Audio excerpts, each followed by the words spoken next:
Very good afternoon to each one of you. Thank you for the introduction, Mayankji. And I understand the faculties are over here. There are a number of people who have, coming from outside the campus. So it's such a pleasure and honor for me to be speaking to each one of you. Uh, we will go through the slides, and slides are more of in terms of our imagination. Sometimes it goes here and there when the speaker talks about which the mind says either is crap or whatever is the case. So just to have those thoughts organized, we have a few slides.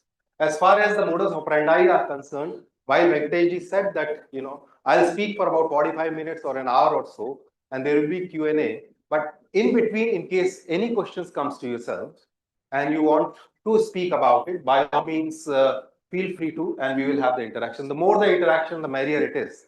That's how I feel, and similar applies for the online folks who have joined. And who is moderating if there is a question coming from online, Venkateji? Online, I will. You okay? You are moderating, yeah? That's perfectly fine. In terms of my introduction, while I have been into industry, I happen to write 2 books. And that's something which not something which I was passionate about writing, or I was aspiring author, or was something dreaming about it. Some incidents happened in my career which pushed me to Nadir, to a zone where I did not find or was looking for the answers to my tender mind, which was having so much of emotional turmoil. And this was an incident which was about 20 years back or so. And when I did not find any answer to in any of those so-called um, uh, top-selling, best-selling management books in the modern world, I somewhere flipped towards our ancient wisdom. And after some degree of understanding, I realized that hey, this why the hell I was told that this is a retirement stuff to understand or read. And since then, 20 years since then, I have been every day going through. That has become part and parcel of my life. And perhaps the same page of that, Vedic literature I am reading for 100th time, and I find a new meaning into that. And that actually aspired me or inspired me to put down that literature, because I was actually again compelled by many of my folks. Hey, the way you have brought the outlook in life, if you pen it down, that will be beneficial for others. Because it took good 8 years for me to understand, what is this? Because this was written at a point of time which post-industrial revolution mind cannot understand. Right? If you talk about to our great grandfathers 200 years back or so, for all of them we appear like gods. The kind of power which we have in our handheld devices, right, was not even available in supercomputers 30 years back or so. So what to talk about 4,000 years back, the literature which was written at a point of time. So this is something which I wrote. My book got republished by another publisher, and who was very keen and was willing the moment they learned that I'm presenting or I'm here. So there are some books which I think, is there a retailer outside or somebody? Yes. Yeah. So in case you want me to sign a book for you, uh, I will be very happy to do it. And for me, this is a literature which is not neither a popular literature, neither a easy to read or understand. So you are the right people actually for picking up that, because it's a very highly intellectual. It brings about the physics, the consciousness, the quantum, and it's a combination of Einstein to quantum to Newton kind of physics into consciousness. Wonderful. So with that, let me pick up, and see that this works. Perfect, this works. So the flow as far as today's session is concerned, we will certainly talk about digital economy because that's the topic and how it's impacting the global industrial or global business growth. We will also talk about the impact, its impact, and what are the critical success factors. And we will certainly talk about the value multiplier, which is clearly linking or clearly talking about the new ways of leadership or new ways of thinking which is coming, especially in this industry 4.0, which has gone into a zone. So which has gone into a zone without us realizing that we have entered into industry 4.0. So I have been introduced, so I'll skip about it. But year and a half back or 2 years back, when I got into this full time from my pillar to post role, I at that point of time very jittery about is it right thing I'm doing. But believe me, after a few months of or few weeks of struggle, it was a very right decision. Which when I look back now, and from the recognitions and from the various platforms or the stages, and from the opportunity where I get a chance to interact with refined minds like this, or to visit in such a beautiful, lush green campus, is something which I would have never, been able to get. These are the two books. The second book, or the Conscious Tuner, has been released. The first one, the publisher has bought the rights. They have discontinued it for some time. They will re-releasing it in February with main title as the Conscious Tuner and a subtitle, because this word Conscious Tuner has been tagged with me by both government of UK and India as a trademark. So they want to actually work on that. So that I am following their guidance, whatever it is. So let's begin in terms of the subject. Yeah. So by 2030, which is down the corner, it is estimated that digital economy will contribute over 20 trillion. It's going to contribute over 20 trillion. And if you go back in times, 1965, when Moore's law came, right, the co-founder of Intel, when Gordon Moore came out with his thought process that every 2 years, the processing power will get doubled. We are seeing in 60 years. Do we know what is the digital economy? What is the GDP when it comes to the tech industry at this point of time? Anyone? As of today, in last 60 years, from zero or whatever little number, today we are talking of tech industry in a range of about close to 9 trillion. To be precise, they say about 8.85 trillion. It took 60 years for it to reach to 8.85 trillion, and it will take barely 6 years from here to now, 2030 or so, for it to be doubled more than that.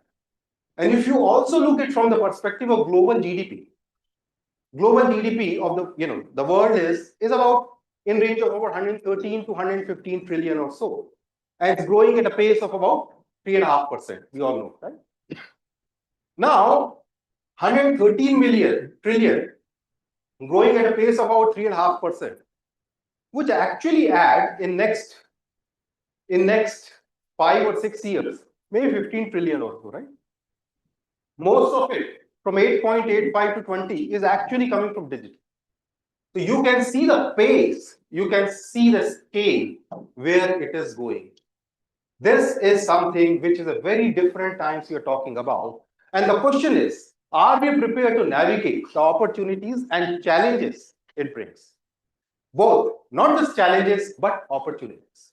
That's the key question which we are discussing, or we have to actually reflect upon and ponder. Now, if you look at the digital world, the changing facets, many of you have seen how the digital landscape have evolved over a period of time. It has moved to a zone which is currently fail fast, learn faster. And earlier it used to be more of a sequential way of software development life cycle, right? So we have made a significant leap from where we used to be about 15 or 20 years back, right? Earlier it used to be the programmers, even till about few years back, who had a huge importance when it comes to the machine between the 2 ears. Slowly, we in tech industry started talking a language where we used to say, programmers will do the configuration and config guy will do the programming, i.e. applications guy will do the configuration management, because software as service was going far faster into industry. And software defined network, as you would have heard, in infrastructure domain was coming. So the guys who are actually the administrators will actually do the software defined programming. So things were changing. And when came the cloud era, the convergence happened across applications, infrastructure, and BPO, and the word digital got born, right? Okay. And this is just few years back. And that digital now appears to be legacy with this LLM and AI world, right? See the pace where we are moving, right? If we move forward, now let's look at the evolution of Industry 4.0. This is how the Industry 4.0 got evolved. 1990, we all know the birth of internet.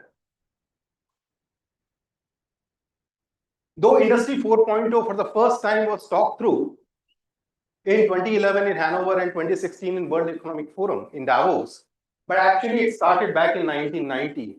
And 1995 was another time, perhaps, Amazon itself did not, or the founder of Amazon himself did not think of that he will become the biggest supply chain on the planet, because 1995 was a time when WTO signed that supply chain of global market opening, right?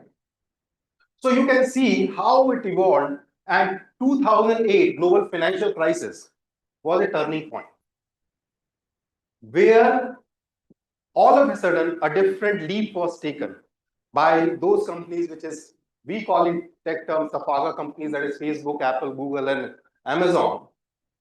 And then further catapult or leap happened post-COVID, right? Where industry didn't have choice, but they knew that if they are not in digital footprint, they will be struggling for survival, right? As simple as that.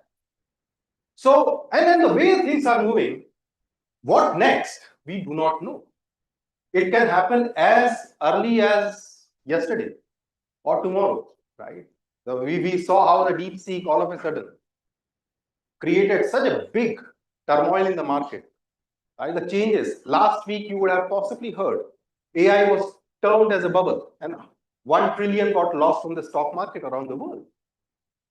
So the waves or the things are moving, or the hype, whatever you want to call it, is moving much faster than you and I can anticipate, right? Now, if I look at the different perspective, in the process of writing the books, I have become a storyteller. So I'll be going in a story format, right? So if you look at digital transformation, different perspectives came into place. Connected people at one point of time was digital transformation. Connected devices was also digital transformation, and connected systems. If you look at digital transformation, is actually the entire ecosystem. There had been a terminology which was mostly being confused by even the tech people as to what is the difference between digitized processes, digitalized processes, and digital transformation. And it's not that the folks who are confused were the very few and were the ones who may feel that, hey, am I not knowing? It used to be a norm across buyer side as well as provider side, because things were moving extremely fast. And personally, I witnessed this firsthand as to how it has moved, because I started my career. I was fortunate to start my career in 90s when actually internet was born, right? And where it has moved in terms of the global supply, seamless global supply chains today. Even we are talking of tariffs or whatever is the word we can talk about, but the things have become so seamless and so robust. Is it that easy for it to change? Now is a different world, which is the world of AI and LLM. And if you look at, now the language has changed. It's all about data, right? From the extraction layer to data, which is mapping layer in terms of vector mapping, and data with respect to the deployment, right? So it's all about data, and data. We will talk about the challenges and other parts of it, but now the world has completely changed to what it used to be just about 10 or 15 years back, when the cloud came, and we all of a sudden started looking at, would cloud be successful or would cloud not be successful? There were so many CIOs all around the world who were like, no, we should keep it a Bay Area, or we should keep it a Bay distance. We will still want to have our in-house data centers. But over a period of time, they realized that they are left behind, right? Now let's do a bit of double click onto this LLM and AI world and look at from the data or the number perspective. So global IT market size versus what is the AI market size as of today. So global IT market size I talked about is about 8.85 trillion, and it's growing at a CAGR of about 8% or so. Okay. But if you look at from the perspective of AI, it's a little baby at this point of time. The number which is little over 200 billion, but the CAGR is 5x of the overall IT market size. By the way, I've been gifted by Delhi pollution, so I have to take a bit of breather in between. So current AI market is just little over 2% as far as the global IT market is concerned, growing at a 5x. But if you look in next 5 years' time, how it changes. The global market size might exceed beyond 15 trillion or so, but this 200 billion baby actually would reach to 2 trillion. And while this number, the way it is, I feel perhaps it is conservative. The speed with which we are moving, this projection may need to be revised. That's how the situation is. And you can see the share from 2%, it's now going into good double digit, right? So it's a mammoth change which is going on at this point of time. And what are the key growth drivers? If we look at key growth drivers, AI as a service, right? We all have started using Geminis and Chat GPTs or whatever Perplexity or whatever you talk about it. And this has direct integration of AI into cloud. Data and compute, right? This has got an explosion, right? The compute has become so fast and it's growing with GPUs now, right? It is the speed is something which is making people to follow the pace is in a different zone. Democratization, right? It's all around ideation to coding to content everywhere, right? It's AI, right? The folks who are into content industry feels that their existence is at stake. The folks who are in the coding industry are reflecting upon themselves in terms of their careers, right? Even entire tech industry is relooking at, because the roles are going. While we all hear a lot of roles getting laid off, but more than that are still not invented, and the window is so small. We are talking of HITL a lot, human in the loop. Those roles will come up like anything. We are talking about ethics. Around ethics, there will be tons of roles will come into play. We are talking about problem solving or critical problem solving or critical thinking. These courses have not yet been started, teaching in the institutions. So number of these things will come into play, and the youngsters over here actually should take a stock of situation and start looking at shifting the gears, because you have an early mover advantage at this point of time. And it's the adoption across all sectors, B2B, right from healthcare to manufacturing to retail. You talk about the BFS, every sector is picking it up. Yeah. Now, while I talk about the key growth drivers, there are certain challenges as well, right? Right. What are those challenges and constraints? Data privacy and governance. Right? Very, very big concern.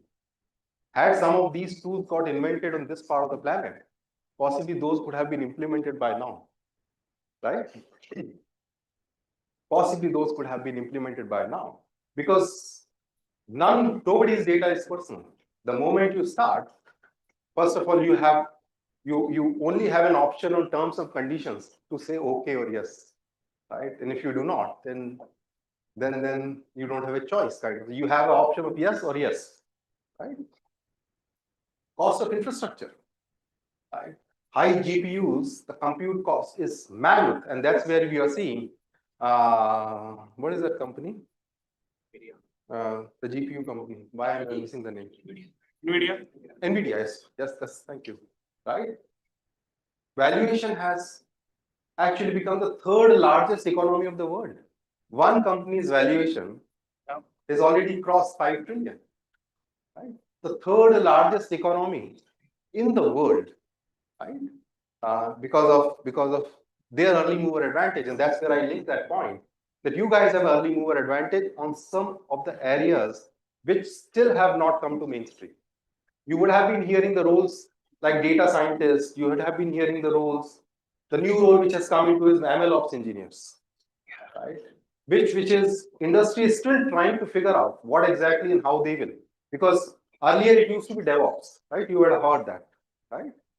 Now DevOps will very fast move into MLOps because you have to have those models and their linkage operating model seamlessly working. The entire focus at this point of time is in developing the models, right? In terms of deploying, operationalizing, and making course correction, it is still in work in progress. And around that, the thing with respect to cyber guardrails, no one is even thinking about it, right? What are you looking at? You're looking at giving the key of the bank lockers or the biggest financial institutions to an intern. That's what is the agentic AI going to come, right? Somebody broken into the guardrails of that agentic or that agent, you're screwed. You and I can deploy an agent, for example, tomorrow, saying that you will work, you will look at my calendar for everything, right? Someone breaks into that, and I'm just putting a scenario.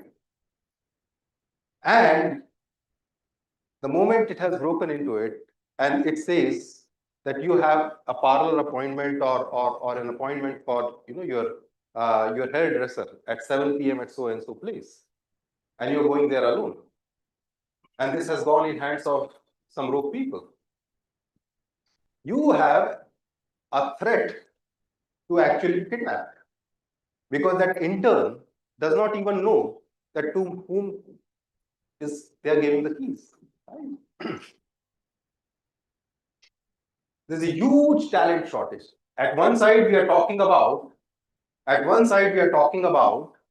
the layoffs, but at the other side, we are talking about the serious shortage of talent.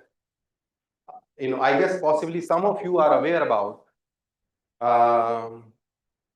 Meta was trying to poach Google's DeepMind's, some of those talent.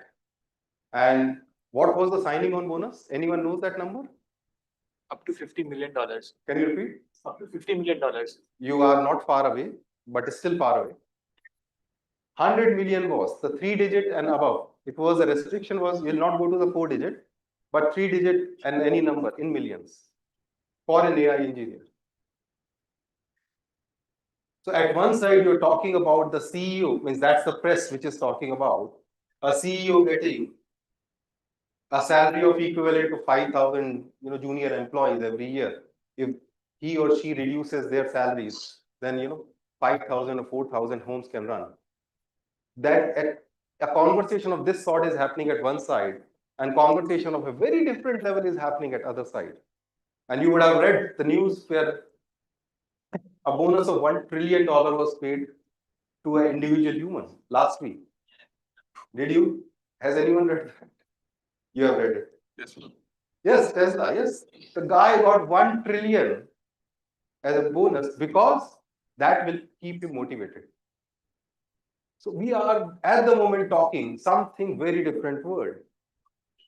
Bias and explainability. No one is even going in this direction at this point of time because speed is so fast. Things are moving so fast, and privacy and bias are the keywords. Because while all of them are, right, tomorrow you will still bridge the gap between the talent. But what will happen to the privacy which has already been breached? What will happen to data which has already been, compromised? What will happen to the bias? Because it is going to create a huge, we used to write or talk about the digital divide, right, sir? You might have heard this particular, terminology 20 years back. But we are talking of digital divide of a different extent at this point of time. There's someone writing here, you will take it towards it. So I should not be. Yeah. Perfect. So if I may continue, now, because our subject is how it is going to impact on the global business growth, we are just spending a bit of time in terms of the business digital ecosystem. And I've just taken as an example case in point for us to have a look at it. But the way the things are moving, right from buying bread, right, to doing banking, everything is via digitization or ecosystem of digital transformation. So we all converge or agree upon that irrespective of any business, technology is the factor. Whether it is the factor which is enabling factor, supporting factor, or driving factor, we'll look at it in a bit. So three pillars which are key for any business digital ecosystem is customer experience, digital, or data-driven approach, and then we are talking of platform. Irrespective of whether it was yesterday's world or whether it will be the future world, right? Whether you are talking in terms language of mainframes or Fortran, or whether you are going to talk in the language of LLMs and AI, the three spaces you have to, as an entrepreneur, as a businessman, or as a senior business leader, to look at what is my customer experience, how compatible in terms of plug and play is my platform, right? In terms of flexibility and compatibility, and what kind of data I have, because it has become the clear, means garbage in, garbage out, or quality in, quality out, right? I just take a case in point. We all travel, via airlines, one or the other places, domestically, internationally, and so on and so forth. It's not as simple when we talk about mapping any ecosystem, any business ecosystem into digital. And as you can see, because as a passenger, as a customer, we know what do we do for requiring to fly. We do number of things, right from ticketing, booking. You have your departure control, you have your crew scheduling, and so on and so forth. But once you are in the air, then there is a different kind of application systems and business functionality comes. And while both of these two things are happening, the conventional things continuously run and operate in terms of HR, finance, L&D, recruitment, and so on and so forth, right? And all of them, you have to actually associate it with certain applications, which you have to develop, whether through the microservices or whether through, software as a service. And then you have to link with business KPIs, which is down below. So finally, when you're talking of business aligned models, whether it is in banking or whether it is in retail or manufacturing, it goes far deep. And I just took a case in point, and then I'll not go into detail, but there's a reference or architecture which goes far too deep, far too complex, because still today, over 60% of the tech landscape is on mainframes, right? Entire banking world still loves the mainframes because of their robust model. So you have to plug and play on top of it, and hence number of things goes into play. So what I was talking about, as you can clearly see, the technology is no more enabling function. It actually is driving function for any business. Am I resonating with that statement?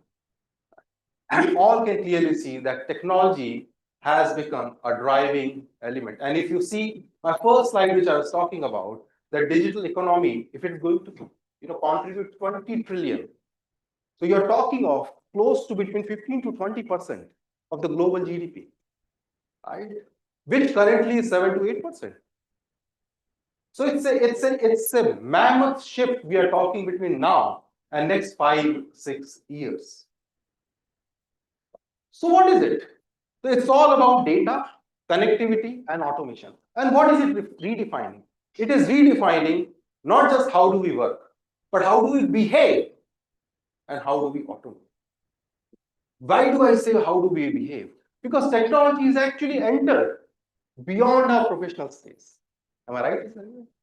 One comment on your social media after a good 9 or 10 hours of wonderful deep sleep can ruin your day in just first 1 hour if you have not mindfully utilized that window. Am I right? And this has happened with all of us, including me. Right? So technology has entered beyond our professional boundary into personal space, our spiritual space, our professional space. Is that right? So it's how do we work, how do we behave, and how do we innovate? My submission will be that Yes, sir. technology is today taking away the organizations from the social system. And the point I'm trying to make is that to the extent e-commerce, you don't experience the client, or you're not experiencing the client face to face. And as a result of which, you are using technology today to exploit the customers. And allow me to give two simple examples which I experienced in the recent past. Ji, Indigo, which has now 65% of the market share of India. ji, Very recently, they introduced the concept of if you cancel your ticket 24 hours before, you'll be refunded full amount, and they're charging 299. ji. It's a good offer. Hmm. I took. When I canceled my ticket 24 hours before, it tells me that we don't pay the money, somebody else pays it. Ji, The first lie is that you make an announcement that Indigo is providing the service. When I want to claim the money, it says somebody else is providing it. It gives me a location. When I go there, it says this is not somewhere else. And when I go there, I find that it has got all the informations, but everything is wrong except my name and ticket number. ji, Now look at the person. Firstly, I got shocked when he said that Indigo is not providing me yeah, the return. yeah, Then it gives me a website number which was not right. Then it takes me to another website, and then it shows me that all the information is wrong. And my immediate conclusion was that they have no intentions to pay that money which they claim to pay. And I stopped paying it because I didn't want to have the kind of pain which I experienced. And this was based on my other experience of Tata AIG. ji, I took the travel insurance from Tata AIG. I had gone to US. When I was there, my wife had some small problem in the teeth. I wrote to them, they said, you get the treatment, come back. ji, When I came back here and I wanted to put the claim, I was very surprised that I was not able to log in. I got annoyed with myself, saying that I have become really dumb that I can't log into them. Then I wrote email to them. ji, And then they wrote to me, sir, this is not the policy number, it is the schedule number. Now look at it, I paid them 31,000 rupees. And they had not bothered to give me the policy number, forget about the policy itself. And after that, I wrote 8 letters at the highest level to Tata's and to insurance agencies and so on and so forth. I only got tired and then I left it. My submission is that today, as a result of technology, the only thing which the markets have become conscious and the business have become conscious is about markets. How can I make more money? This whole aspect of the social system, and that's where I was interested to find out that when you talk about the conscious preneur, what does it become conscious of? My submission is that today technology is making conscious only about what much more money I can make about it. That is my submission, and that is something which is very inappropriate for the humanity at large. And if it is happening, I think we need to be concerned about as academicians, as citizen. change agents, whatever wherever we are, because today I feel that technology is kind of taking the person away from the market in a way, in the sense that he's not seeing the customer face to face. There was also certain amount of concern. In 70 years before, in UK, Tavistock School came out the concept of social technology system when they wanted to cut the mines, introduce the new technology of long wall method of cutting the poles. They realized that there are autonomous work groups, and then the concept came through it, and we are concerned about improving quality of work life. Today, whether at the lowest level, when they are directly talking to the customers, or a Facebook or a YouTube, they're only concerned to retain that customer, not necessarily making more productive. So I think we have to be also very concerned about how technology is being used by the people, because that has become a huge power. Today, technology is giving a huge power to the people who are already very powerful. Yeah. So how are you going to make truly a technocrat or a technology business conscious about the needs of the society is something we need to reflect on. That. Very, very, apt examples and your own personal experience. And I think many of us have experience, including myself, in one or the other sectors of phase. And I think there are two things which are coming. One is so fast, so-called pace of technology being adopted and making plug and play kind of thing. And more than that, any business which is somewhere getting feel that they have gone into a zone of monopolistic, then the confidence zone very quickly moved into arrogance zone, right? And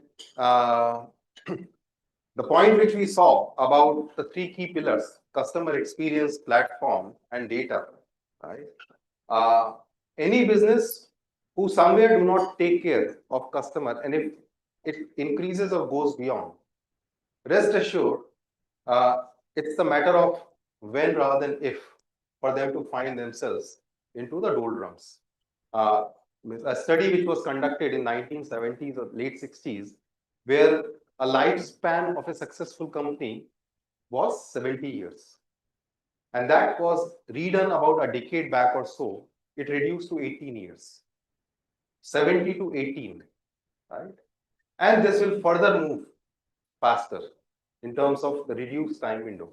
So your example and your pain is something which perhaps is not exceptional. Many or most of us would have experienced. You have been, so nicely able to, explain it or share it in this beautiful forum. When we talk about consciousness, sir, we are talking about, connecting profit with purpose, connecting profit, purpose, and people, and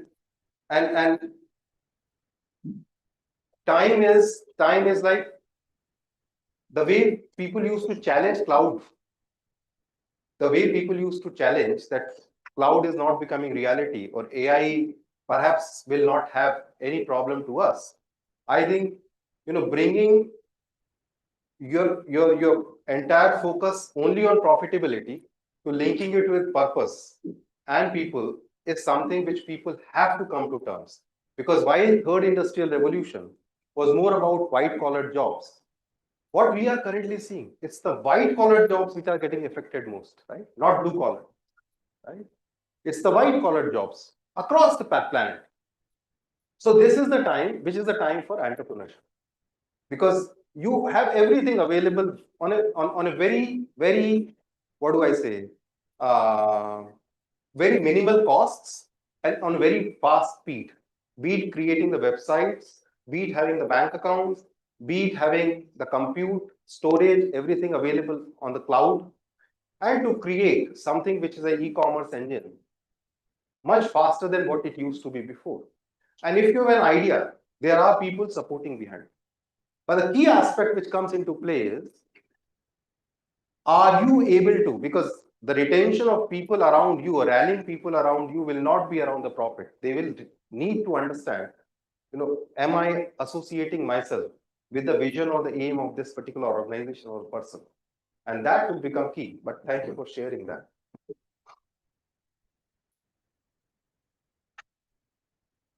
And that's where we come, how we work, but how we behave. And this applies not to individual, with the organizations as well. Because if you do not behave, and we saw recently some of those acts which happened, whether they were accidents or they were whatever, but the press which was created around the national carrier of our country, it within no time took the customers away from all around the world. I remember when I was traveling from London to India, few weeks back, the same flight price for a direct flight on our national carrier was less than half than all other major airlines. But still people were not booking. So you really need to be very careful on some of these experiences.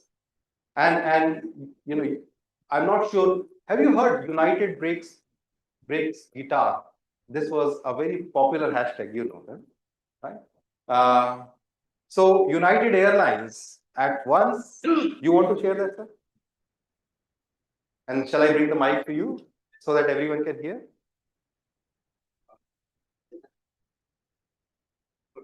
Am I audible? Yeah.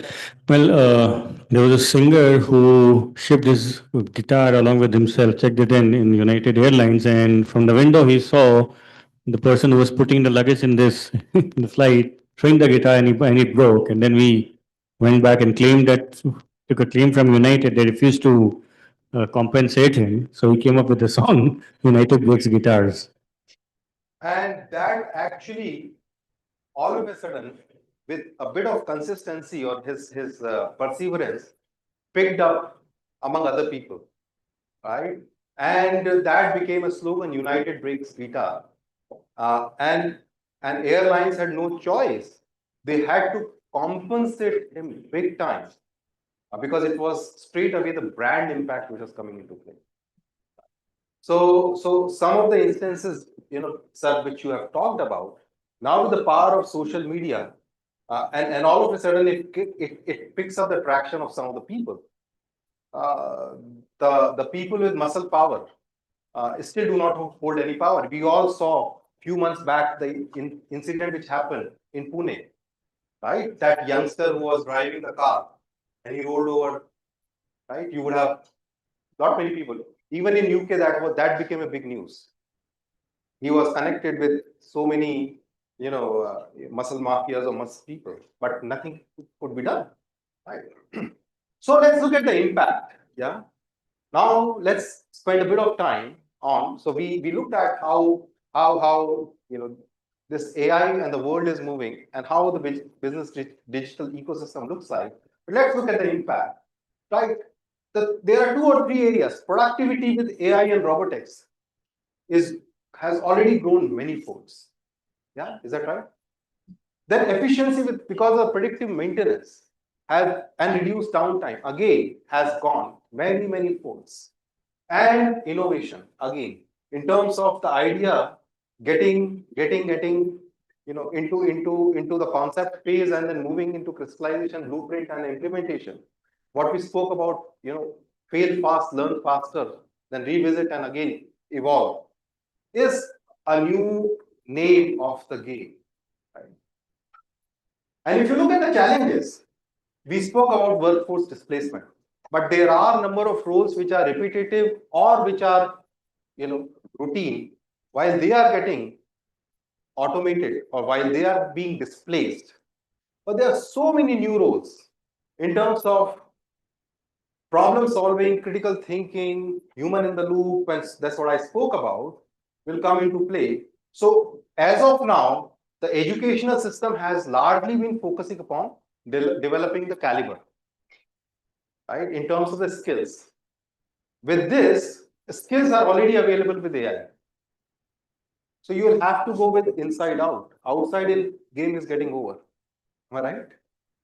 So if you have an inside out strong, then you have 2 advantages. One is early mover advantage, and number 2 is you are unstoppable. Right? So game is changing and changing very quietly. It's like flood waters. You sleep well in the night, that everything is fine, and by the time you wake up in the morning, the first or the ground floor is already flooded, and you didn't hear even the sound. That's how the things are moving at this point of time. We spoke about cybersecurity, right? Interconnected system, omni-channel connectivity, they are attracting. Nowadays, we all know the story of McAfee. No one bothers. No cyber, crime happens on individual account systems, right? Individual login, because there are big fishes for me to target, right? One bank, I do it and I'm done, rather than going and doing a pickpocketing of 2,000 people, right? So that's where the power of cybersecurity, and we all saw what was that which brought the world to the knees. CrowdStrike, right? Right. That was a bug which was, and there was a very interesting insider story, which for some other time. But how many of you have heard about NotPetya since we are talking about cyber? None? I would strongly recommend you to go and do Google about it. This was one of those instances which actually taught the world for the first time what cyber is going to be. The Microsoft, they had the issues wherein Microsoft systems were shut down all over the world. Even there on the regular working computers at the same time, the flight airlines, etc., also was a big threat. At the same time, the other scenario was, not sure, a few years behind, 5 to 10 years back delay. They said that Mark Zuckerberg had an issue with the software and the AI systems where the algorithms were overwritten by the system itself such that the algorithms was not read by the computer engineers and data scientists. And it was actually a very deep controversy and hence that became a cyber threat and cyber attack. Yeah, so this was a CrowdStrike and some other related links to Microsoft. The NotPetya was in particular linked to one organization, which was AP Moller Maersk, the world's largest shipping and container company by far. Right? It's the flagship of Denmark in terms of its reputation, because I have worked for that client for several years. In terms of reputation and standing, I would say the CEO of AP Moller Maersk and the Prime Minister are perhaps the two most powerful person in that nation. So where I'm talking is that $42 billion organization, it was about 8 years back or so. One fine morning of 4th of June or early June, how, the movie started happening, and where they could save themselves was that in South Africa, one of the remote locations, because the backup was happening more manually and on those discs and tapes. So there was one isolated tape which was available for a month before, version. That's where the $42 billion company could stand up on its knees. Otherwise, it was completely finished. Mark, right? Mark. Sorry, who is saying? Company is Mark, right? Mark, yeah, people. That's right, sir. That's right. So cyber threat is going to be, the very different challenge. Unlearn and relearn. Right? I spoke about, programming changing to configuration management and configuration, coming into a zone of programming. But 21st century's biggest challenge is not about learning; it's more about unlearning some of those things, which we feel so confident, if I don't use the word arrogant about. Right? So it's more about unlearning what we know and then relearning. I think that's going to become the key. And it's also not knowing the answers, but asking the right questions is going to be the biggest skill, right, as we move forward, because answers are known everywhere. And digital divide, it's across the nations and across the industry sectors. And these are some of those big challenges. Not that these are complete, it's a complete list, but these are some of those macro, the key ones, which we clearly see, right? Now, while we talk about the challenges, there are certain opportunities as well, and big time, right? Globalization, in terms of digital tools and access to the global market and democratization, it is something which is a huge opportunity, right? And on the growth. Talent access, right? Increased talent access. Of course, it was beyond geographies earlier as well, but it's increasing. It doesn't matter whether you are sitting in Bangalore and working for a Bay Area, provided you have a right skill, you sitting here in INR would be able to earn in dollars or pounds or euros. That is something which has become very seamless. Green tech, it is enabling, it is going into that direction as well. And there are a lot of new business models, right? Subscription economies are getting into play. The land where we are sitting on, we mostly focus upon, or we have largely focused upon the services sector. We haven't focused upon platform or the software. Right? So these are the two areas to tap. And if I talk about in terms of numbers, from the inception of NASSCOM, which was in early 1990s, right, to current, we are talking about a huge market. We have about 254 billion or 250 billion plus as an annual revenue, which as a nation we have generated, which is a significant growth. But if you look from the other angle, another angle is 8.85 trillion to 250 billion. We are still holding a very minuscule percentage as far as the global tech sector is concerned, and hence the huge scope. And where is that scope? That scope is more towards the product side of things and platform side of things. Right? The product and platforms are more at this point of time concentrated towards other side of the planet. So fluidity is here to stay for a while. Right? And when there is a fluidity, it's the opportunity. It's an opportunity for any bright minds. Wherever is the fluidity, right? Means I give a classical example, which I really love it, and maybe I will raise it over here as well. How do a Formula One races are won? Which driver wins the Formula One race? What is the technique of winning a Formula One race? Anyone? Because I'm sure here are sports lovers, and some of you must be watching that game. Stamina. Can you be a bit louder, sir? Stamina. Stamina. Okay. This is the answer I'm hearing for the first time. I've heard hundreds of answers, but I'll pick up this as the answer going forward. Yes. Practice and luck. Hmm? Practice and luck. Practice and luck, And technology. teamwork, attitude. Where I'm talking about is the technicality. Timing part.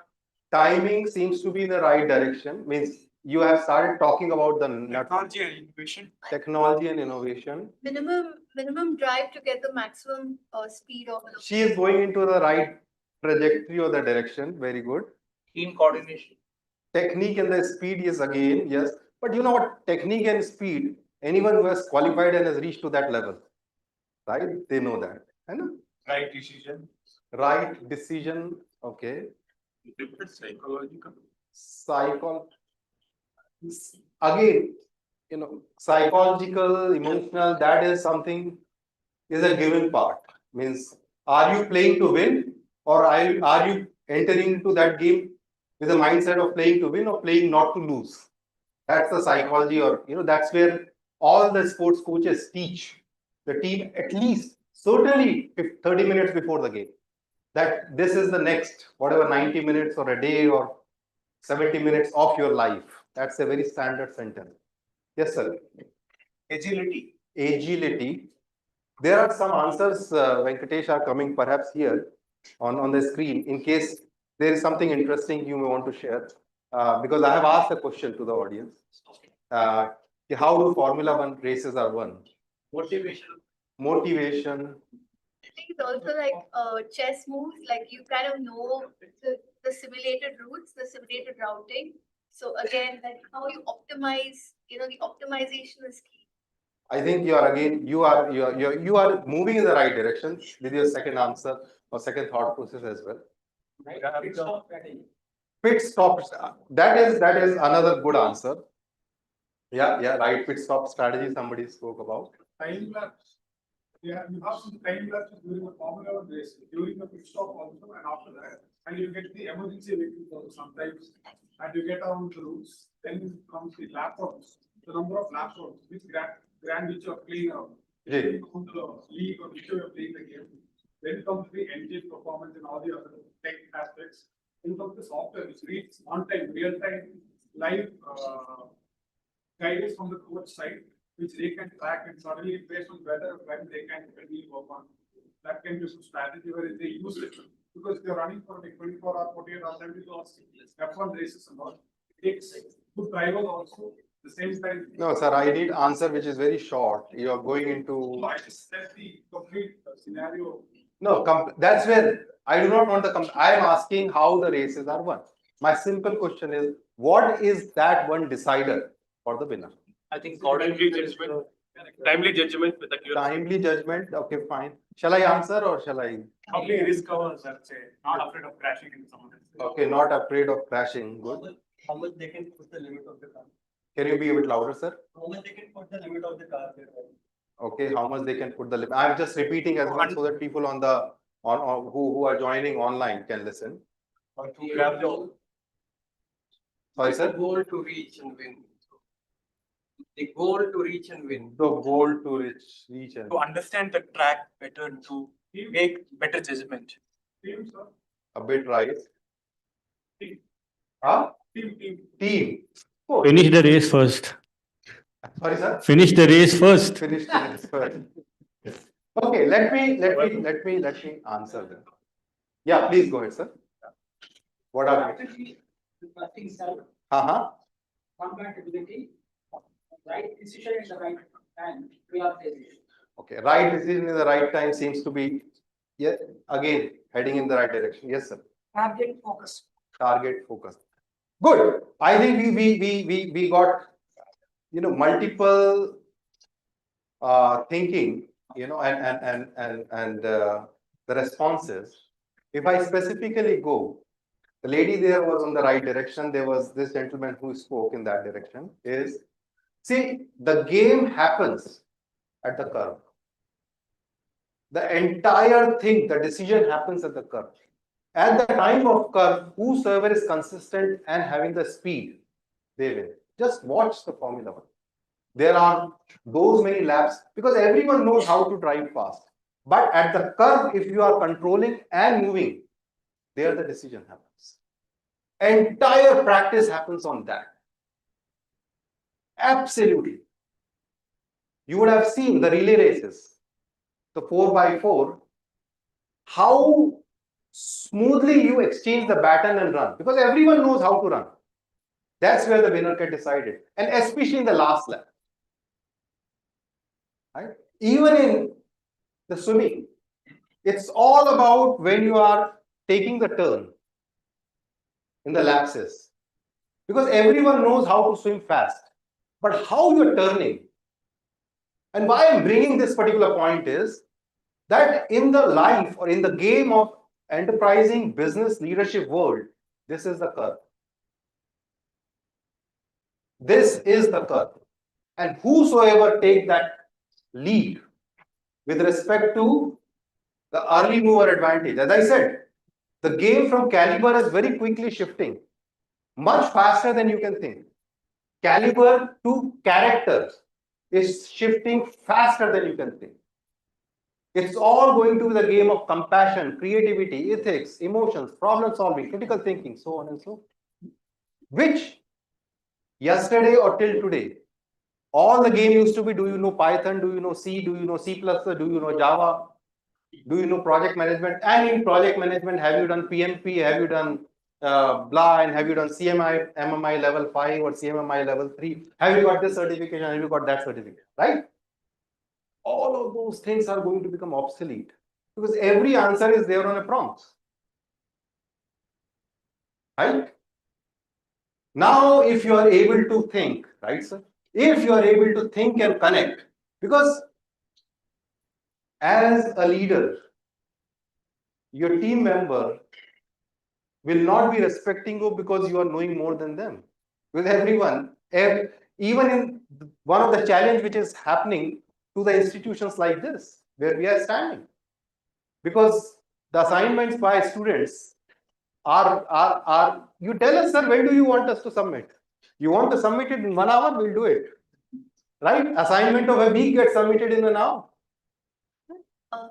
And it becomes too difficult. And it's not that easy for the faculties because things are moving much faster. Right? Now, what are the, yes, ma'am. I want to make a point and build on what Professor said also, because I think one. Can we share the mic with so that people who are online can also, do we have? Yeah. Since you put the spotlight, can you hear me? Yeah, since you've put the spotlight on AI as the most critical success factors, moving from caliber to character. So I just like to make a point that it's not possibly the tech part of AI, but what you said a little before, like the design aspect of it. Because I think a good leader will also know what parts of his whole solution he needs to humanize versus technofy with AI. Like you said, in the Maersk shipping example, the human element actually saved them in a risk situation, that last analog bit. So I think the way I look at it is design will be critical, and within design, because ultimately we have to, faster is not better. Like you said, like you can get students to, put in their papers faster, but then are they thinking about stuff? So I think sometimes slower might be better, and just figuring out all these levers, constraints, checks and balances, because as we humans move intelligently, and I feel I look at AI right now as artificial cleverness, not necessarily just artificial intelligence, because it's like a show pony. A lot of times, like you teach your dog or your pony new tricks, karega, So we need to be very critical and careful. Where does wisdom come in? Who are we doing this for? Are we just creating more show ponies? How we can do it faster, better, two time, all that? Yeah. Who are we serving? Are we serving the oligarchs, the tech bros, the tech companies? Or do we want to really create a level playing field for more people, especially in our country? Like, do we want to take the truck drivers, the washroom cleaners, everyone along? Then I think design becomes more important, because then you'll have elements where you say only human, only tech, and necessarily not more cleverness, but more intelligence with wisdom. So yeah. Very well said. So, one aspect of how do you bring in terms of the design, the human aspect of it. The second is the bias aspect of it. The third is the ethical aspect of it, right?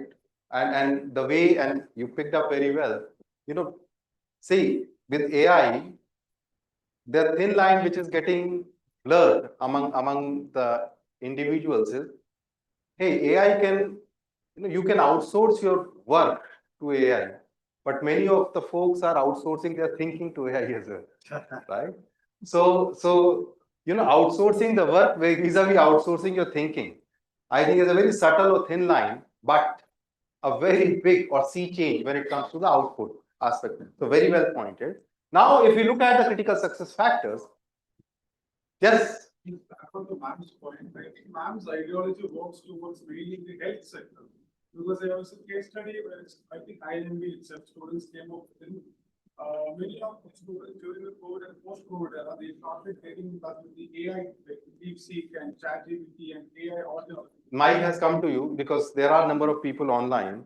There are 71 participants I can see. So yeah, if we speak on mic, that will be wonderful. So What I felt was like ma'am's ideology works towards the health sector much, because I have identified myself after the case study that let's say people who have depressions, anxieties, failures, and etc., they tend to need a companion. So now people are going towards the AI, ChatGPT, asking for help because they are very helpful in guiding or giving, looking out as emotional support. But now, in that design perspective, and ma'am mentioned about the various segments of how we have to look forward. I think that is more to the health sector. But even then, as ma'am mentioned, that design is also not very clarified to the levels of segments, because different levels of segments requires different levels of management or managerial skills to understand. Because you can't just justify the clear fact to that perspective or that segment and state that so and so is the design, unless and until we can give an emotional or a psychological aspect to it. So this case study has been a very big result, stating that AI and mental health doctors are also suggesting that kindly don't get into AI or various other things for your emotional or various other, because that is not the realistic solution, I would say, even though they can help you out. So I felt adding on that very clear point to that aspect which ma'am meant. Thank you. Sure, sounds very good. Thank you. There were the two examples which came from the different sector. Was one was the insurance, for example, and there was another airline, right? Both what Sir talked about, right? Where while that was not AI for that matter, but tomorrow it will get implemented. It was faceless, IT kind of thing. But AI would become more faceless and more decisive and more so-called, and that's where the design with respect to the humanizing aspect, that when I'm talking to a human, and if the issue has been raised, is it something which I put into the generic category? I give you an example. I was at Georgia Tech in Atlanta, and there was a senior professor who was talking. And he gave a wonderful example. He said that, okay, what was he talking? He was talking that, yeah. So there used to be people going on maternity leaves of, the faculties. Uh, so maybe I'm not connecting very beautifully, but I'll try. So it so happened that there was a lot of female faculty members used to go, and automated messages used to go with congratulations, this, that, blah, blah, blah. And there was one guy who registered as a parental leave exactly through the same portal. And the similar mail went to him without understanding that where the bias needs to come into play, because it was a faceless. Again, this is he would explain it in a much better way when he was explaining. I'm trying to recollect, but somewhere I'm missing out. So I rather would want to take a pause on that and move forward. So adapting to the changes, see, the key to thrive in this fast moving digital tsunami, which I say, is while you embrace innovation, you have to be grounded to your core value. Because unless and until you are grounded to your core value, whatsoever it is, you will be shaken up much faster, right? I mean, somewhere our ancient literature and in Bhagavad Gita, it has been very clearly said that you don't need to दुश्मन को आपको जीतना है तो उसको हराने की जरूरत नहीं, उसको हिलाने की जरूरत है, right? उसको हराने की जरूरत नहीं है, just take it up, right? And it's gone, because the moment you have taken over the confidence level, it's over. The role of leadership will be very, very important. Leadership isn't about implementing new initiative. It's all about guiding the people. It's going to become extremely fast changing. It's not about speaking. It's also more about keeping your mouth shut when you're not required to speak, right? Now, what is the primary driver of value creation in a business leader? Means we are converging our storyline. We are converging our storyline with the point which somewhere sir touched upon when he was talking about his issue.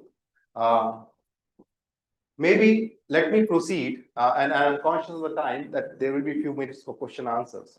Okay, a business leader generates value not through what he or she does, but what or who he or she is. All with me? And it's the consciousness which gives that value. We put a bit more simplified language of it is mindfulness, right? But it is the consciousness. And the digital economy, as we spoke, is not just reshaping our industries, it is reshaping how we think. And by integrating consciousness into leadership, we are looking for ensuring that growth fosters both inclusivity and sustainability. And thus, I call consciousness as a value multiplier. And all those who focus upon that, I call that consciousness.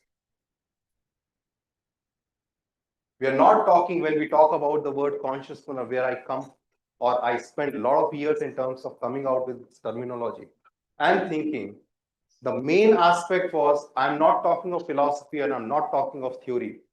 Someone who has burned candle from both sides while he was growing up in his career, had so many sleepless nights, and have run a race which after winning felt that he was a rat. I clearly felt that there has to be a new thinking which needs to be implemented, and hence this consciousness as a thought process was born. It took a number of years for me to come up with this, and with that, I would want to thank each one of you online as well as over here for being such a wonderful audience. I would hand it over to Venkatesh in a minute, but as I said, the books are outside, and if anyone wants to get a signed copy from myself, very, very happy to have that. And I would be wanting you to read and then come back to me rather than just purchase and keep it. So that would be the condition when you're looking for signing me, right? And happy to take a picture along with you. So with that, thank you so much, every one of you. And okay, so I'm handing. That's why I was saying I'm handing over to you now. Yeah. Mega Mystery has a question. Can we have the mic to Venkatesh ji, so that, no, I'll bring it to you. Okay. Here we go, sir. They will have to speak. Yeah, okay.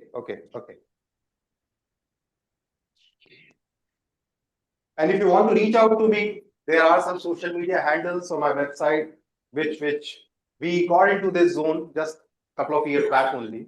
But now we I do personally respond. My team works along with me, and very much connected to whomsoever who want to be in touch with us.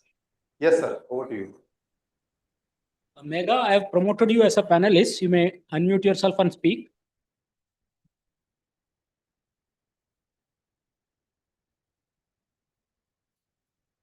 Megha, if you're speaking, perhaps yeah, now we can hear you. Yeah, okay. Okay, thank you for insightful session, sir. So my question is regarding how is education going to change? Because like you said that people have outsourced thinking also to AI, and that questions the fundamentals of what education teaches us to do. And the other question is on what kind of skill building one should focus on, as all the entry-level jobs are replaced by AI automated jobs. Shall I pick up? Yes. Anyone? Any third one, or these are two? Yeah, perfect. So I'll pick up, maybe second as first and then first as second. As far as the skills are concerned, Megha ji, the way I spoke about, it's going to move away from caliber to inside out. If I don't use the word character, it's more about, are you someone who can do problem solving? Are you someone who can do critical thinking? Or are you only coming with certain competencies? Right? So it's a combination of competency, character, and enthusiasm. That's where, many times people talk about.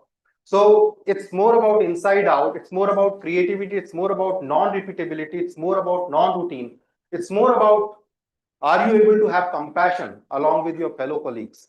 Can you bring that aspect of ethics, and someone who can look up to you, not because of your title, but because of who you are? As we spoke about that, a leader would not be creating value because of what they do, but who they are. So that's on the second one. And if I come to the first one with respect to the educational institutions, I think this is an evolving phase, and it's evolving much faster than many of us can anticipate. But as far as the point with respect to outsourcing thinking versus outsourcing work, I think this is a temporary phase.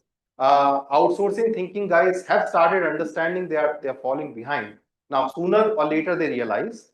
And I know one of the guy who was working in my team at a point of time. He shared that he got the code entirely written with the help of an AI, and that there was a core dump which happened, and then he got a slap on his face straight because there was some fundamental mistake, and what he did was straight away cut and pasted that. So not putting the prompt or not putting the thinking correctly, right? That's common. As far as the educational institutions are concerned, it's for every one of us to see, but the institutes or the leaders have started realizing that something has to change. And it's not that it's here where we are standing among the four walls. It's all around the world. Because the way I foresee is that would you actually need institution which requires physical presence and the brick and mortar. I hear very beautifully from my son, who is an Oxford guy, Oxford and Cambridge. He says that we go to these universities not for education, we go to these universities for creating the network. What a sentence. So things have changed, or things are changing extremely fast. How the course and curriculum and everything will be designed. And EdTech, as we know, is moving so fast. So it's a direct challenge to the institutions. So that's how I see it, Megha ji. Yeah. Over to you. Question. Reggie, can you go ahead? You are a panelist now. Please unmute yourself, introduce and Ask the question, please. Hi, this is Reggie here. Mr. Gupta, your books have been a big hit, and when your Consciouspreneur book talks about the power in the individual, the need of the hour is also around governance. So, what is your thoughts around governance in this fast-moving world with AI? And like you said, when people are giving a thinking to AI, uh, the human element is still, people cannot miss out the value of the human element. But essentially, the human also needs protection. Today, governance is almost like a post facto, post-mortem analysis of an incident rather than having a thought through preventive mechanism. I could be over emphasizing the aspect around governance being lacking, or is it a case of governance always being a paper tiger rather than an active, involved agency in this new emerging world? So first of all, let me introduce this gentleman who has spoken or asked this question. I know him. The moment the voice came and name came, I was just trying to connect. So again, a big thought leader of industry. So, and I have learned from him as well a lot. So first of all, being very modest and asking the question, namaste to you, Reggie ji. So, the question with respect to governance and whether to lead indicator or lag, I think it's very clear in front of all of us. Governance in terms of, if you look at from the perspective of business in just few years back, we used to talk about business intelligence and predictability for taking the business intelligent decision. But when it comes to governance, we had always been looking from system of records in terms of what all has happened and perhaps what we are going to do.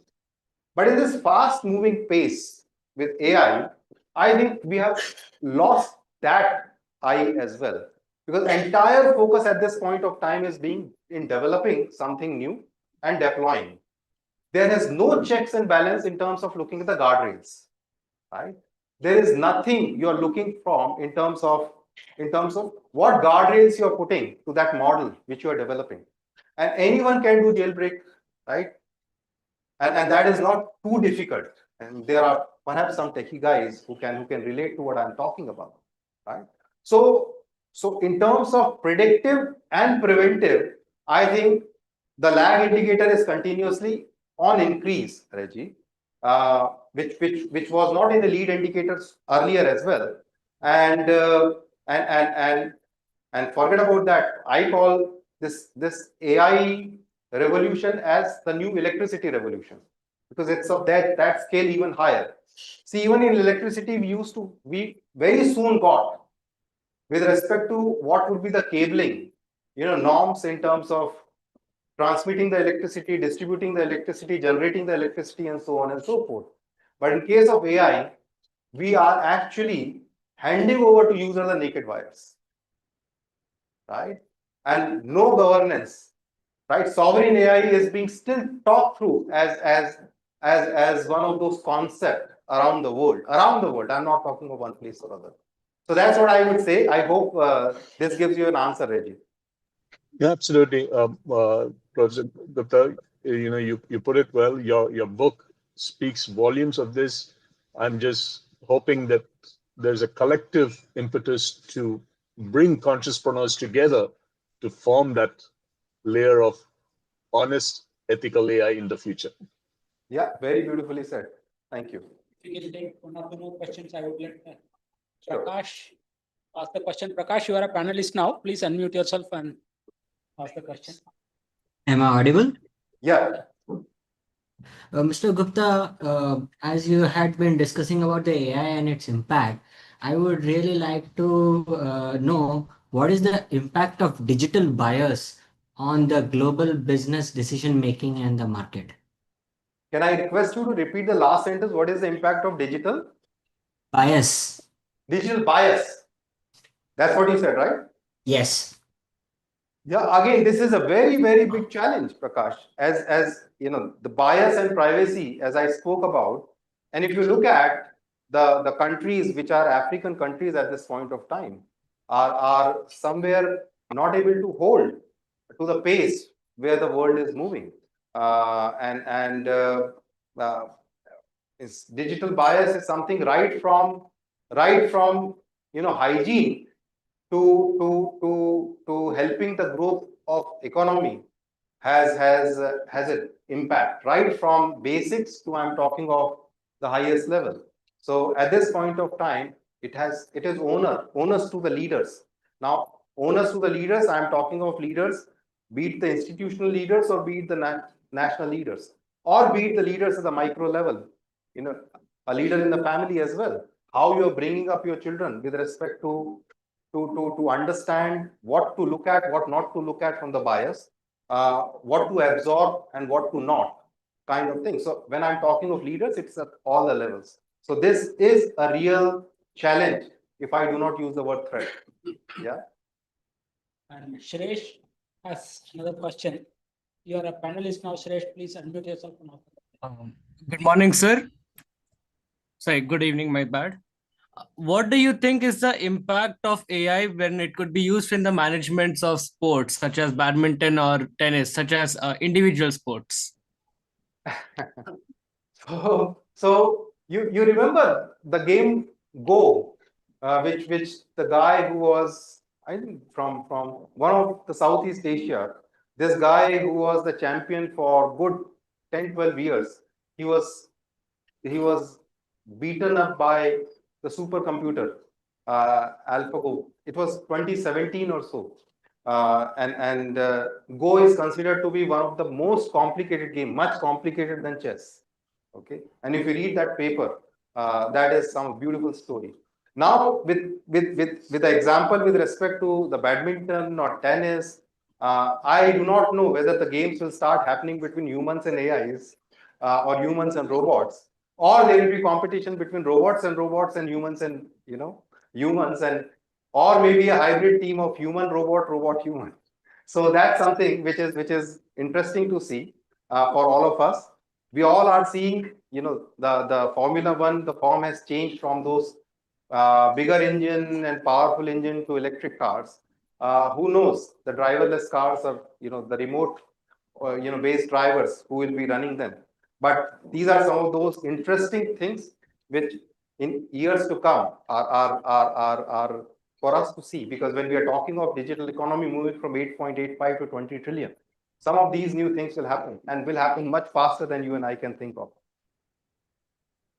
Sir, I actually meant of improving the management using AI, because right now the management is very poor when it is handled by the government in terms of state ranking. I got it. Okay, now this is a different aspect. Maybe I did not understand. Now, thank you for this. This is linked to the point with Reggie was talking about in terms of the governance and the lag indicator or lead indicator aspect of it. I think that's an area or the gap which is very clearly there across the governments around. If I talk about in analogy term from this, right? GDPR was the first. Europe was the first to implement GDPR in 2017-18, right? And when did they realize about it? When did they realize about it? Almost about 14 years of Web 2.0 coming into play. So Web 2.0 came into play in 2004, which gave birth to all these social media, right? From all these YouTubes, LinkedIn, Facebook, Flickr, all were born at that time, right? Till 2005, WHO was not even tracking the mental health data. No one was knowing that data privacy is going to become such an important issue. For the first time after 14 years, an institution realized that, hey, this is very important. And thereafter, other nations picked it up. 2020 was UK, 2021 was US, 2022 was China, 2023 was India. And so you can see the lag indicators. So if you put that as an analogy, the management by government at this point of time, I see that folks do not even have a clue as to which direction things are. What do you, sir? Any more questions? Should we take anyone from here? Yes. Sir, You have to speak louder so that people or I repeat. Don't worry about it. Sir, as you have said, it's the beginning of a new era of AI, and we can understand it totally. And my question is that you have said we can jailbreak it, even I can do it, and many of the hackers or developers can jailbreak in AI. And recently, we have found out that when AI was said that it will be terminated by a set day by a set person, the AI tried to kill the person very brutally. Right? How can we avoid it? And what will be the future from the next 5 years? As a few years back, the Python was in trend. Now it's AI, ML, vision learning. Now what will be the next future? So if you ask me what is the new future, uh, the thing which I see, which does not seems to be coming in the mainstream and people are still trying to shove it on behind, is the real need of Web 3.0. Web 3.0. Yes. Because the moment you get into Web 3.0, you are decentralizing the entire data around the world. And then you become the owner of your data. Right? You become the owner of your data. But in this current world, where the ownership of data has gone into few hands, why would they want to get into that direction? I might be giving a statement which may sound conflicting. Yeah. But Web 3.0, the moment it comes into play, you are talking all of a sudden a new revolution. Right? Then things will start moving into perhaps a bit more semblance as far as the individuals are concerned. Then it is your onus onto your data, onto your actions, which at this point of time, a little unconscious or subconscious action of yours goes into some other places. And that gets the digital footprint into their hands. Then it will be in your hands. So that's here I see. Sir, one more question. Go ahead. I am a student of first year. I'm studying BC in Christ. My question is, what will be the necessary things that I should learn now that I can be a good employee or to grab a good job? You have a beautiful white space in front of you. Of course, focus on certain skills which are going on with respect to either vector mapping, right, as a part of data scientist, which goes into play, or deploying the model as a part of data scientist, which is more around some skill development. But in addition to this, what's your good name, sir? Sharon. Sharon. Right? The other thing, Sharon, which I would strongly recommend is problem solving. Those likes of Sudokus, as much as you resolve, would help you going forward. Otherwise, the way people like us became a little lazy by use of calculator and by storing the phone numbers on mobile phone. Now, I don't think, madam, apart from your spouse or few friends, you remember the numbers of many people, right? So, and earlier we used to remember, or with, maps and, sat navs, we don't even bother to remember the roads. So that for youngsters like you will happen when it comes to running the prompts and getting the answers. And that process will reduce your ability to stimulate your neural network for critical problem solving. I think you will have to get into that zone because the role which people are not at the moment visualizing or appreciating is the most highly paid role will be. The way a few years back, design thinking became a very important role. And the design thinkers were not having any knowledge of technology, but they were being paid very highly. The human in the loop, the people who can actually look at the results and analyze with respect to the bias, privacy, and then release. Whether it is diagnostic, whether legal and justice system, some decision making to the higher ups, or whether in terms of finalizing the inventory or the rates related to inventory in the retail world. These guys will have a very, very strong, and just a thought process which comes to my mind, tea tasters, right? They are the most highly paid guys. Something similar would be these roles. That's what I think. Yeah. Back to you, sir. Maya. Thank you for that talk. Mr. Gupta ji, and when the way it's visual from the way audience interact, it's a very enriching learning. But thank you for also guiding our young audience here to how to build a career in that. So we look forward to having you again. And as you can see, we have Professor N.M. Agarwal with us. Sir, I would like to invite you to felicitate Mr. Gupta.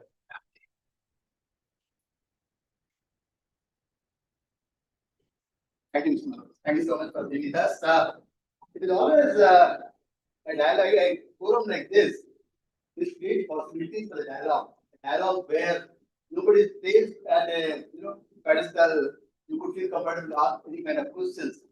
And sitting there, there are some interesting thoughts that came to my mind. As a teacher, the important topic for discussion today is in terms of talent management and development. What are the questions we have got in the world of AI? What new competency we need to acquire? My son runs an energy company Factor. That's what I must ask him that beyond being concerned about managing the growth in terms of the financial revenue and so on, what difference we are making to the society becomes an interesting question. And if you allow me, Mr. Manoj started with saying that he is reminded of the Indian philosophy and Indian thoughts, and I was reminded of a small couplet which partly answers the questions we have been taking in this class, that how are we going to manage ourselves in this AI world. Allow me to say it, and that's by Ghalib, कि न था कुछ तो खुदा था, न था कुछ तो खुदा था. When there was nothing, God was there. We all believe that before the Big Bang there was something, and we can call it God, and the spirituality does talk about the God. न था कुछ तो खुदा था, कुछ न होता तो खुदा होता. Well, if I would not be there, the God would still exist today. न था कुछ तो खुदा था, कुछ न होता तो खुदा होता. मिटाया मुझको होने ने. I'm very concerned about what difference I'm going to make to the society at large, community at large. मिटाया मुझको होने ने, न मैं था तो क्या. If I would not have been there, God would have been there. The universe would have continued. So that is the philosophy we should guide. We should continue things through it. Am I learning? Am I making a difference? In a way, life is becoming more complex and also easy for all of us. Very recently, I was teaching a doctoral group of students online. They sent me a proposal, a lady. I sent her a reply saying that it's all very nice, but you won't get operational definition of what you want to do it. Within 2 months, they went back to the AI, copied the definition of operational definition and sent it back to the operational definition. So in this world, I think the task for teachers, managers, everyone of us going to be more complex, but I think enjoy the whole process of being, and that's what I say. Thank you, Mr. George, for being with us.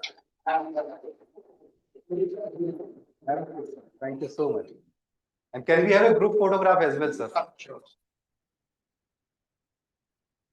Thank you. Where should we stand to have a group photograph? We should stand here so that you can cover everyone. Okay, you, and as I said, if you want me to sign a copy, please give me a shout. I'm here around for next 30 minutes or so. Should I keep it here? Yes?